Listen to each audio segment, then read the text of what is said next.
I really excelled in school. I loved it.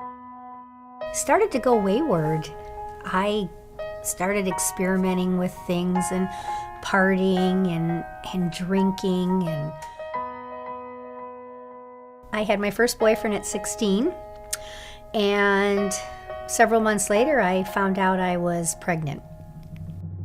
Shortly afterward I was married, and shortly after that I had my son. We're gonna be the couple that the teenage couple that doesn't get divorced, and we're gonna just be together forever, and love will conquer all. Life starts plummeting down, and it starts plummeting fast. He's staying out all night, partying, and apparently stealing to support habits. He became abusive. Started with a push and a shove. He'd start slapping and smacking, getting slapped, getting things thrown at me, and literally beat up, getting punched, grab me in the kitchen and choke me. He didn't care who was around. He didn't care if the baby was in the room or not, pushing and shoving. He was just up and down all the time, and he just over the top. I would try to run out. I'd try to get away. Things would be chucked at me and thrown at me, but sometimes I'd make it out, and my neighbor downstairs, and she'd call me and go, "Joe, come on in here." And he never picked on me when I went down there, and I'd hang there for hours and hours, and she would encourage me and tell me I don't need to live that life. There's so much more out there, and she kept inviting me to church.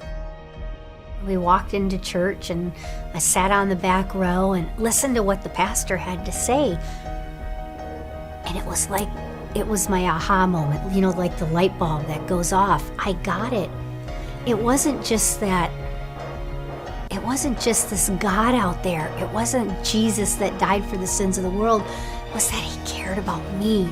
He cared about my life. He wanted my life to be better. He loved me. And it was my sin that he died for. I received it. It changed my life. I started going to church.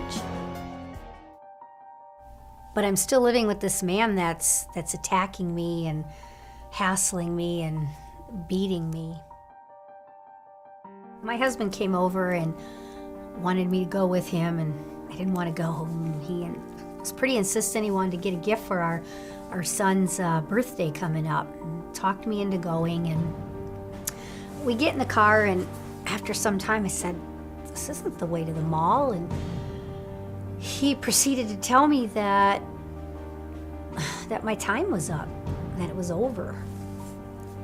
It was the end. He was taking me out to the desert, and he had dug a hole, and he was going to kill me. And I remember sitting in the car. I can remember warm tears coming down my face. Lord, I didn't know this was going to be the end.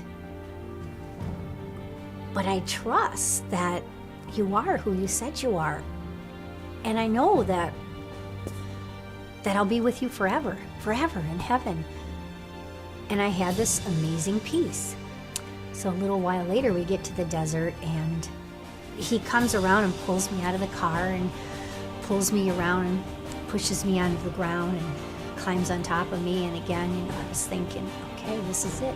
I'm gonna come home, be with Jesus forever. He climbs on top of me and starts to choke me. And no sooner did he get on and start to choke me, and he jumped off and says, "I can't do it." It was God who stopped him. It was the power of God who stopped him. He never tormented me again after that. I'm Jo Heaney, and Jesus is on demand.